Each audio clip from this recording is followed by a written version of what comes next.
Hello बच्चों, कैसे हो आप सब। तो आज हम देखने वाले लेक्चर नंबर 5 ऑफ ह्यूमन आई और ये हमारी ह्यूमन आई सीरीज का आखिरी लेक्चर है। तो चलो शुरू करते हैं। आज के लेक्चर्स में बच्चों देखने वाले ओलंपियाड्स के प्यारे प्यारे न्यूमेरिकल्स। अगेन एक बार रिमाइंड करवा दूं, न्यूमेरिकल्स करने से पहले आपके कॉन्सेप्ट क्लियर होने चाहिए। तो first, second and third video pure concept पे है और मैं तो रिकमेंड करूंगा फोर्थ वीडियो भी प्रैक्टिस जरूर कर लीजिए, बिकॉज वो एनसीईआरटी और एग्जाम्पलर्स के न्यूमेरिकल्स हैं। अगर वो प्रैक्टिस कर लिया उसके बाद ओलंपियाड के न्यूमेरिकल्स काफी इजी हो जाएंगे। चलो शुरू करते हैं। तो यहाँ पर आप देख पाओगे क्वेश्चंस, मैं इतनी स्पेस क्वेश्चन के लिए छोड़ देता हूँ, ठीक है बच्चों। और यहाँ पर हम सोल्यूशन देखेंगे। Let's start with the question number 1।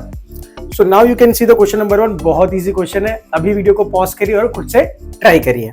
देखिए क्या है question, read the passage carefully. दो क्वेश्चन एक्चुअली, 1 और 2। पहले 1 करते हैं। देखो बेसिकली प्रिज्म दिया है, ठीक है ना। देखो प्रिज्म दिया है और यहां पर गया prism, I mean ray of light गई प्रिज्म में, और 1 और 2 यहां पर हमें 7 कलर मिल गए और कलरिंग का नंबर यहां से दिया है 1 से 7। उसने चूज द करेक्ट ऑप्शन पूछा है, right, A B C D. The colour at the position mark 5 is similar to the colour of gold. मुझे पता है एक्चुअली मैक्सिमम डिविएशन कौन सा कलर करता है, वायलेट, और लीस्ट करता है रेड। तो बेसिकली विबग्योर बनाता है, राइट, VIBGYOR ऐसा बनता है, राइट। V नीचे सबसे और R सबसे ऊपर। बहुत बढ़िया। तो 5 मतलब 1 2 3 4 5 yellow. The colour the position mark 5 similar to colour of the gold metal. हाँ ठीक है, येलो है बट एग्जैक्टली गोल्ड तो नहीं है, पर ठीक है, let's read the other options. The colour the position mark 2 has a longer wavelength than 1। 2 पे जो कलर है मतलब कि ये 1 होगा, ये 2, इसकी वेवलेंथ ज्यादा है। नहीं भाई, सबसे ज्यादा रेड की होती है, दैट इज 700 नैनोमीटर्स, और सबसे लीस्ट जो होती है वायलेट की, अराउंड 300 नैनोमीटर्स। बहुत बढ़िया, यहां तक क्लियर है हमारा concept. The colour at the position mark 7 is violet. अरे वाह, ये तो बहुत सही है, बिल्कुल वायलेट ही होता है। देखो मैं ऐसा नहीं बोल रहा हूं कि येलो गोल्ड का कलर नहीं है, पर येलो और गोल्ड दैट्स अ डिफरेंट। पर वायलेट अगर क्लियरली मेंशन किया और चूज द करेक्ट ऑप्शन है 1, तो I think C is the correct option, C is the violet.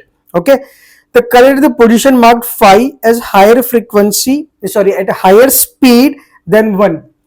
5 पे जो है उससे नहीं भाई, रेड की सबसे हाईएस्ट स्पीड होती है, उसके बाद सबसे डिक्रीज होती है। जिसकी वेवलेंथ हाई उसका स्पीड हाई, आपको पता है, उसकी फ्रीक्वेंसी लो उसकी एनर्जी भी लो।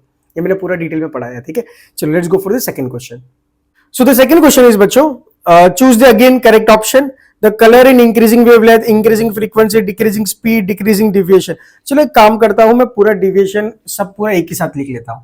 मैं देखो 1 पे ले रहा हूं वायलेट, ओके, क्योंकि 1 2 3 ऐसे दिया था, राइट। और 7 पे क्या आता है, रेड, और विबग्योर ऐसे जाता है 1 2 3 4 5 6 7। अब हम कंपैरिजन करेंगे किसके लिए, स्पीड, फिर हम कंपैरिजन करेंगे वेवलेंथ, फिर फ्रीक्वेंसी, देन डिविएशन। अब हम देख लेते हैं, अब वायलेट और रेड को खाली कंपेयर करेंगे। क्यों वायलेट और रेड को ही कंपेयर करेंगे, बिकॉज वायलेट से अगर मिनिमम है, रेड पे मैक्सिमम, और स्पीड या जो भी चीजें हैं पैरामीटर्स वो ऐसे ही इंक्रीज या डिक्रीज करेगी। तो हम कंपेयर करेंगे वायलेट और रेड। अब बताओ स्पीड किसकी ज्यादा होती है, रेड या वायलेट। तो फास्टेस्ट कौन है, रेड, और स्लोएस्ट कौन है, अपना वायलेट। ओके, तो स्पीड एक्चुअली इंक्रीज होती है फ्रॉम 1 to 7। अगर हम 1 से 7 गए तो स्पीड क्या होगी, इंक्रीज। बहुत बढ़िया। चलो वेवलेंथ देखते हैं। सबसे ज्यादा वेवलेंथ किसकी होती है, रेड की। तो रेड की क्या होती है, सबसे हाई, एंड सबसे लो किसकी होती है, वायलेट। तो as we go from 1 to 7, again when we go from 1 to 7, wavelength क्या होगी, डिक्रीज, और 7 से 1 पे गए तो वेवलेंथ होगी डिक्रीज, ठीक है ना। ओके अच्छा, ओके ओके, लास्ट ऑप्शन में I am so sorry, violet actually 7 दिया है ना। मैंने क्वेश्चन अभी देखा first one, 7 is the violet, और रेड क्या है, 1 नंबर पे है, बिकॉज ऐसा आपका प्रिज्म है, बिकॉज आपके क्वेश्चन 1 में ऐसा था, राइट, ऐसे ऐसे ऐसे ऐसे, और यहाँ पर 7 है और यहाँ पर 1 है, ठीक है। तो ये उल्टा हो जाएगा, या तो फिर मैं ऐसे बोलूं, as we go from 1 to 7 speed क्या होगी, डिक्रीज हो जाएगी। As we go from 1 to 7 wavelength क्या होगी, डिक्रीज। 1 से 7 में गए तो वेवलेंथ डिक्रीज होगी। चलो बहुत बढ़िया, कोई प्रॉब्लम नहीं, यहाँ तक ठीक है, कोई प्रॉब्लम नहीं है, बिल्कुल बढ़िया।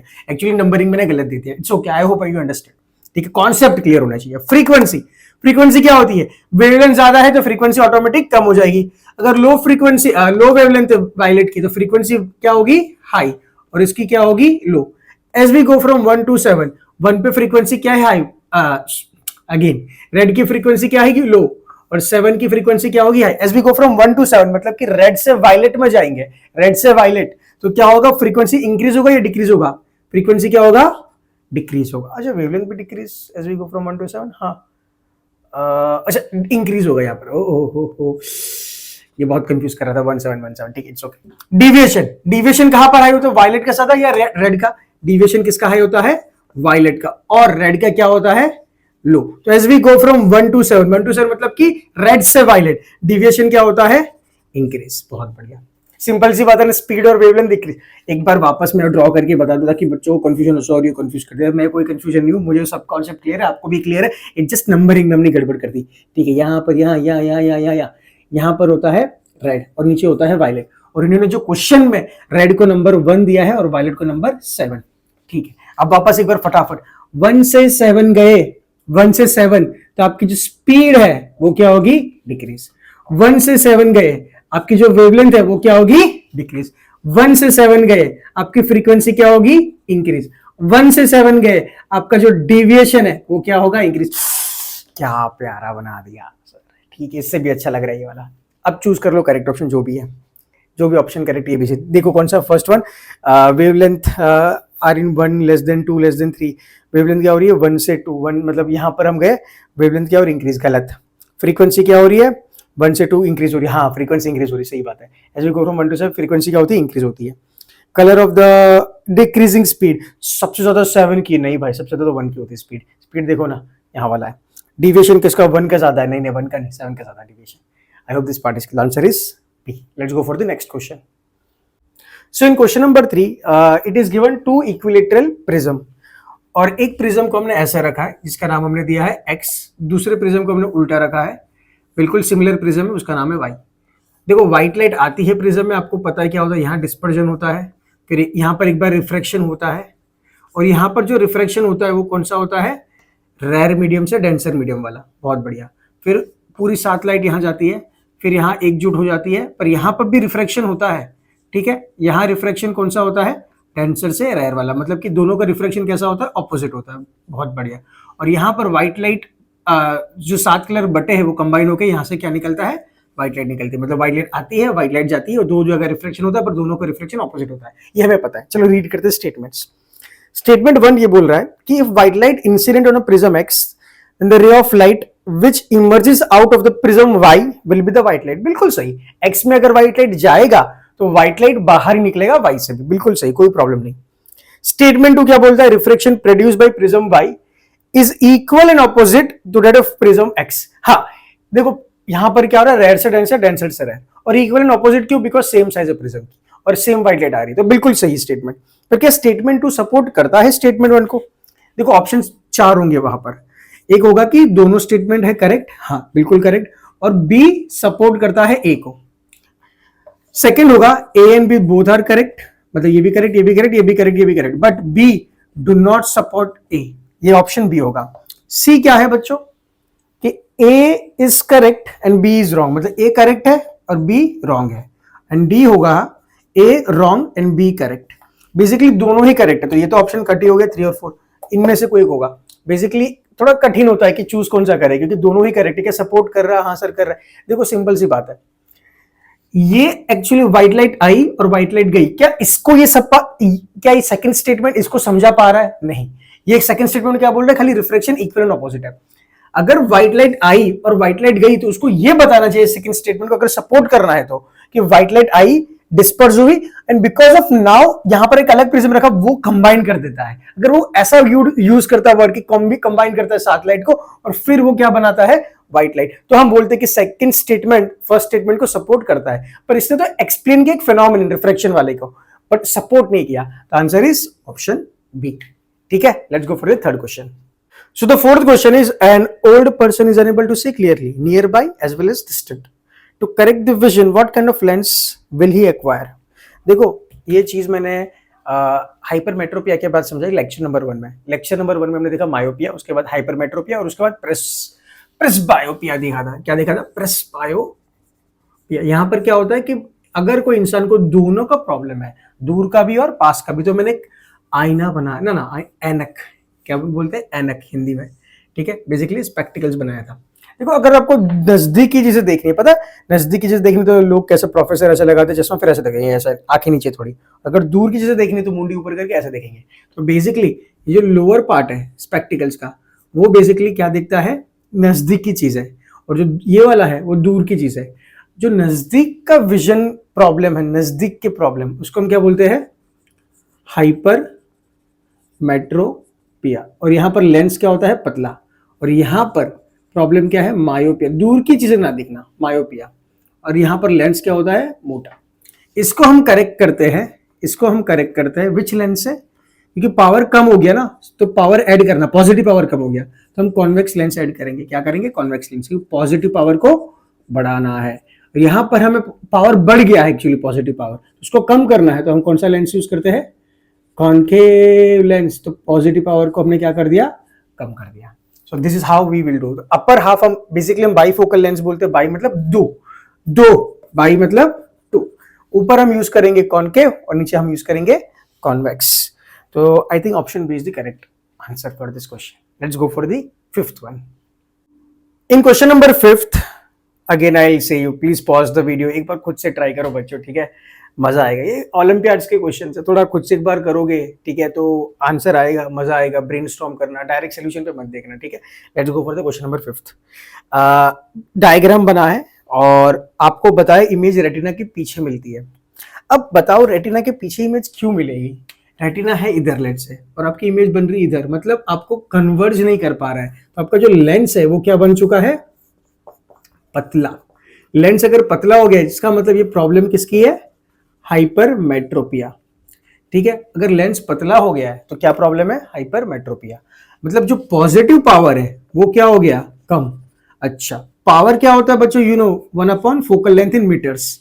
अगर पावर कम हो गया है, और both are inversely proportional, power कैसे कम होगा, जब ये डिनोमिनेटर बढ़ जाएगा, इसका मतलब आपका जो फोकल लेंथ है वो क्या हो गया है, बढ़ गया है। और ऑब्वियसली आपका जो आई बॉल है वो क्या हो गया, पतला हो गया। मतलब ऑप्शंस को टेक्निकली क्या बोलते हैं, स्मॉल टू स्मॉल, ठीक है, टू स्मॉल। मैं तो क्या बोलता हूँ, पतला हो गया है वो, ठीक है। अगर पतला हो गया ये सब प्रॉब्लम। अब पूरी कहानी समझ गया आप। अब चूज द करेक्ट ऑप्शन। तो ऑप्शन फर्स्ट से इसके focal length of the eye lens is too long, बिल्कुल सही, लंबा हो गया फोकल लेंथ, इसलिए तो पावर कम हो गया, positive power. The eye ball becomes too small, yes too small मतलब कि छोटा हो गया, पतला हो गया, ठीक है। So this A and B both are the correct option, ठीक है।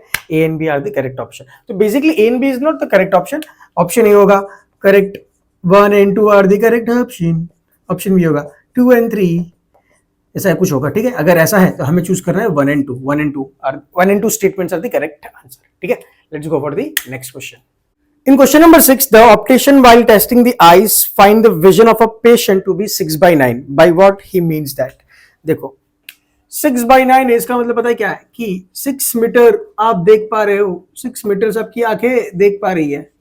पर अगर नॉर्मल आई होती तो कितना मीटर देख पाती, 9 मीटर्स। ये कौन देख पाती, नॉर्मल आई। तो बेसिकली ये आपको प्रॉब्लम है बच्चों। 6/9 का मतलब ये होता है, अरे देखो 6/9 मतलब कि न्यूमरेटर ये बता रहा है कि आप एक्चुअल में कितना देख पा रहे हो, आप एक्चुअल में कितना दूर देख पा रहे हो। और ये नॉर्मल आई होती, नॉर्मल आई होती तो कितना देख पाती। That is the meaning of the ratio 6/9, ठीक है। चूज कर दो correct option A B C D, okay. Comment box में लिखो what is the correct answer, अभी लिखो ही, इतना सिंपल तो एक्सप्लेन कर दिया मैंने। Let's go for the next question. बच्चों 7th क्वेश्चन में A B C D 4 diagrams दिए और आपको चूज करना है कि what is the correct statement according to the A B C D, right. तो आई थिंक ये हाइपरमेट्रोपिया, मायोपिया वो वाला डिफेक्ट्स है कि कौन सा लेंस यूज करेंगे एग्जैक्टली, क्या डायग्राम बनेगा, इसको डिटेल में समझने के लेक्चर नंबर 1 देख लीजिए। अगर आपने देखा है तो आप आराम से सॉल्व कर सकते हो। ये मैं आपको होमवर्क की तरह दे रहा हूं, ठीक है। उसका आंसर और उसका एक्सप्लेनेशन अगर लिखना है तो प्लीज जरूर लिखिए कमेंट बॉक्स में, ठीक है। I am going for the next question. Let's go for the question number 8। So in question number 8, a person needs a lens of power 2.5D, ठीक है। हमारे पास पावर कितना है, 2.5D, मतलब जिसको चाहिए उसको पावर, हमें मतलब नहीं, ठीक है। Then focal length is what and what is the nature of the lens. अरे पॉजिटिव पावर है तो लेंस तो क्या होगा, अरे भाई पॉजिटिव पावर है, लेंस तो ऑब्वियसली क्या होगा, converging lens, that is convex lens. Focal length क्या होता है, 1 upon power, but focal length आपको मीटर्स में मिलेगा, 1/2.5 मीटर्स, ठीक है। क्या मीटर में, सेंटीमीटर में, अच्छा सेंटीमीटर में दिया है ऑप्शन, 100 मल्टीप्लाई कर दो तो ये क्या बन जाएगा, सेंटीमीटर डिवाइड बाय 2.5। अच्छा एक काम करो, नीचे 10 ऊपर 10 मल्टीप्लाई कर दो ताकि आप आराम से डिवाइड कर दो, 2.5 से मल्टीप्लाई 10 करोगे तो 25 बन जाएगा, ये आपको सेंटीमीटर में आंसर देगा, 25 4 दैट इज 400, 25 4 जा 400, ये कितना होगा 40 सेंटीमीटर, वो भी कैसे मिलेगा, पॉजिटिव, ठीक है। तो आपको मिलेगा focal length of the lens, first that statement is बिल्कुल correct, second is wrong. Concave है नहीं, कॉन्वेक्स है, तो I think first and fourth is correct, तो option number A is the correct answer. Let's go for the next question. बच्चों question number 9, अगर आपने last lecture देखा है एनसीईआरटी और एग्जाम्पलर्स के क्वेश्चंस, तो बिल्कुल ही एग्जाम्पलर का क्वेश्चन है, बिल्कुल डिट्टो एज इट इज, ठीक है। तो again I am giving as an homework और प्लीज ट्राई करना, ठीक है। और अगर नहीं समझा तो अगली लास्ट वीडियो देख लेना, उसमें सोल्यूशन दिया है मैंने। Let's go for the next question. See in question number 10, person with a myopic eye, myopic है, चलो देखो मायोपिया का मतलब ही क्या, दूर की चीजें ना दिखना, दूर की चीजें ना दिखना, तो फार पॉइंट हमारा होगा कोई, फार पॉइंट हमारा होगा इस आंख का, और वहां पर हमें क्या बनानी है, हमारी इमेज वहां पर होनी चाहिए, मतलब वी वहां पर होना चाहिए, और जो यू होगा हमारा, जो हमारे लेंस का यू होगा वो क्या, ये देखो यार ये समझना है तो आपको कॉन्सेप्ट देखना ही पड़ेगा, सर यू क्यों ऐसे ले लिया, वो इन्फिनिटी लेते हैं, ठीक है। और वी क्या लेके, जो हमारा इमेज जहां पर बनानी है, देखो person with a myopic eye can not see the object beyond 1.4 metres, मतलब 1.4 इज द फारेस्ट पॉइंट, तो जो फार पॉइंट होता है हमारा वी होता है, जहां पर हमें इमेज बनानी है, और माइनस लेंगे, क्यों माइनस लेंगे, बिकॉज देखो ये हमारी आंख है, ये हमारा लेंस, और ये हमारा दूजा, ये मायोपिक है तो हमारा दूजा लेंस ऐसा होगा, ठीक है। और हमारी रे ऑफ लाइट ऐसे आ रही है, और हमारा जो मेजरमेंट्स है वी यू का ऐसा है, तो वो नेगेटिव लेता है, ठीक है। ये सब बातें हमें पता है। The type of corrective lens used to restore, देखो first is concave, second is convex, third is concave, fourth is convex, convex तो होगा ही नहीं, answer is concave, because positive power बढ़ चुका है मायोपिक में, आपको ये सब पता है, ठीक है। तो आंसर होगा ए या सी में से कोई एक, ठीक है। चलो हम सॉल्व करते हैं उसको। तो सॉल्व क्या करना है, फोकल पॉइंट और क्या, फोकल लेंथ और पावर फाइंड करना है, ठीक है। तो फोकल लेंथ कैसे फाइंड करें, 1/f is 1/v minus 1/u, 1/f 1/v, v is minus 1.4, 1/u is infinity, 1/इन्फिनिटी क्या होता है, 0, तो फोकल लेंथ क्या हो जाएगा, -1/4 मीटर, माइनस ही होगा ना बिकॉज कॉनकेव लेंस है, ठीक है। ऑलराइट, तो -1/4 आंसर इज ए। अरे कैलकुलेट करने की जरूरत भी नहीं है पावर, देखो पावर होगा क्या, पावर क्या होता है 1 फोकल लेंथ इन मीटर्स, ठीक है। ये भी मीटर में तो कोई प्रॉब्लम नहीं है because it is in metre only, तो आंसर इज 1/-1.4। अब आपको एग्जैक्टली जो चाहिए वैल्यू जो लिखी है बुक में, तो करो मल्टीप्लाई 10, नीचे डिवाइड बाय 10, 14 हो गया, ये माइनस, अब करो 2 7 जा 2 5 जा, आंसर कितना है -5/7। नहीं सर हमें तो एग्जैक्ट वैल्यू चाहिए, ठीक है भाई 7 ले लो, 5 डिवाइड करो, ये करो 7, अच्छा 5 7, नहीं अंदर 5 है सर, अंदर 5 और बाहर 7, ठीक है 50 कर दो, ये 0 पॉइंट कर दो, 7 7 जा 49 सर, एक और बन आ गया, 7 1 जा 7, answer is power is -0.71 meters, oh diopter, sorry sir, क्या कर रहे हो, diopter, d is the unit of power, okay, so answer is -1.4 meters and the power is -0, तो okay कॉनकेव भी है, और लेंस कौन सा हमारा, सर लेंस तो आपने लिखा ही नहीं, कॉनकेव लेंस, कॉनकेव लेंस में फोकल लेंथ ये और पावर ये दोनों नेगेटिव होगा, ठीक है। देखो अगर स्मार्टली करना है थोड़ा, देखो ये ऑप्शन, ये क्वेश्चन को सॉल्व भी नहीं कर सकते, मतलब बिना सॉल्व करे भी, सॉल्व तो कर सकते हैं, बिना सॉल्व करे भी आंसर लेके आ सकते हैं। पहले मायोपिक है, ठीक है, तो हमें जो करेक्टिव लेंस यूज करना है वो कॉनकेव ही होगा, बिकॉज मायोपिया में पॉजिटिव पावर बढ़ता है, तो उसको कम करने के लिए हम लेते हैं कॉनकेव लेंस, बहुत बढ़िया। कॉनकेव लेंस का जो फोकल लेंथ है वो नेगेटिव आता है, तो पावर भी नेगेटिव आएगा, तो पहले तो बी और डी तो ऑप्शन ही कट हो जाएगा, बिकॉज कॉन्वेक्स लेंस तो यूज ही नहीं करते, तो यूज करेंगे कॉनकेव लेंस। अब देखेंगे, देखो वैल्यूज दोनों में सेम है, फर्स्ट ऑप्शन में माइनस फोकल लेंथ और पॉजिटिव पावर, वो तो कैसे पॉसिबल है, माइनस अगर फोकल लेंथ है तो पावर भी पॉजिटिव नहीं हो सकता, नेगेटिव ही आना चाहिए, एक ही ऑप्शन ऐसा, that is question number option number C. तो ये without solving you can do it, इसको बोलते हैं स्मार्टनेस, ठीक है, मेरे साथ रहोगे स्मार्ट बन जाओगे। Let's go for the next question and the last question, copy this. So आखिरी क्वेश्चन ये हमारी सीरीज ह्यूमन आई का, तो मैं चाहता हूं कि आप सब लोग ट्राई करिए और मेरे से पहले सॉल्व करके कमेंट बॉक्स में लिखिए कि हमारा आंसर आ चुका है, ठीक है। जब भी देखो ये वीडियो, जब भी देखो, ठीक है, ट्राई जरूर करना बच्चों। तो आखिरी question is which of the following, आप देख पा रहे होंगे, which of the following statement is are correct regarding the scattering of light. क्या देखना है रिगार्डिंग, भाई ध्यान से पढ़ना भाई, स्कैटरिंग लिखा है, स्कैटरिंग ऑफ लाइट के हिसाब से कौन से स्टेटमेंट करेक्ट है। पहला स्टेटमेंट है scattering is responsible for the bluish appearance of the sky. सही बात है, बिकॉज हवा में पार्टिकल्स होते हैं and because of the particles, बहुत सारे गंदे गंदे particle, dust particle, water particles, air particles, तो हमारी प्यारी प्यारी व्हाइट लाइट आती है और इसमें जो सबसे लोएस्ट वेवलेंथ वाली लाइट है दैट इज ब्लू, वो फैल जाती है। तो बिल्कुल सही है, क्यों होता है, बिकॉज यहाँ स्कैटरिंग हो जाती है। तो ऑप्शन है, सॉरी, स्टेटमेंट है बिल्कुल सही है। चलो स्टेटमेंट टू देखते हैं। The clouds having droplets of water scatters all wavelength almost equal and so are the general white। बिल्कुल सही। क्लाउड क्यों अपीयर होते हैं व्हाइट व्हाइट व्हाइट, बिकॉज उसके अंदर क्या होता है, वाटर पार्टिकल्स, और वो बड़े साइज के पार्टिकल। तो व्हाइट लाइट आएगी और व्हाइट लाइट चली जाएगी, उसको समझना है तो स्कैटरिंग वाली वीडियो देखना, बहुत मजेदार है। तो ये भी क्यों होता है, बिकॉज ऑफ स्कैटरिंग होता है। यहाँ पर स्कैटरिंग होता है, पर स्कैटरिंग कैसा होता है, व्हाइट लाइट आई, व्हाइट लाइट गई, डिस्पर्स नहीं होता कलर, ठीक है, क्लाउड में, इसलिए क्लाउड व्हाइट भी दिखता है, पर है स्कैटरिंग का इफेक्ट। तो statement 2 also supports this scattering. चलो थर्ड वन देखते हैं। Advanced sunrise and delay sunset। Advanced sunrise, delay sunset, reddish appearance of sunlight, sun during the sunrise and sunset। ये जो चीजें, twinkling of stars, why planet do not twinkle, ये सब होता है because of atmospheric refraction। उसको scattering से लेना देना नहीं। क्या है, atmospheric refraction, तो ये सपोर्ट नहीं करता स्कैटरिंग को। तो answer is 1 and 2 are the correct statement according to scattering. 3 भी ठीक है यार, वो तो स्टेटमेंट मतलब कि है, बट स्कैटरिंग को कौन सपोर्ट कर रहा है, 1 and 2, तो option A is the correct answer. So बच्चों, प्यारे प्यारे बच्चों, यहाँ पर हम खत्म करते हैं human I and the colourful world. I hope आपका भी वर्ल्ड बहुत कलरफुल हो गया ये वीडियोस देखने के बाद, ठीक है। बहुत हमारी सिंपल वीडियोस होती है, व्हाइट बोर्ड पे पढ़ा रहा हूँ और कॉन्सेप्ट पूरे देने की ट्राई कर रहा हूँ, न्यूमेरिकल्स पूरे करा रहा हूँ, ओलंपियाड्स के पूरे क्वेश्चन भी करा रहा हूँ। तो आपका भी फर्ज बनता है कि अच्छे से पढ़िए, अच्छे से सॉल्व करिए और अपने अच्छे प्यारे नोट्स बनाइए, ठीक है, और मजे करिए, ध्यान रखिए। टेक केयर बच्चों, मिलते हैं नेक्स्ट लेक्चर में विद अ न्यू चैप्टर जल्दी। Bye bye.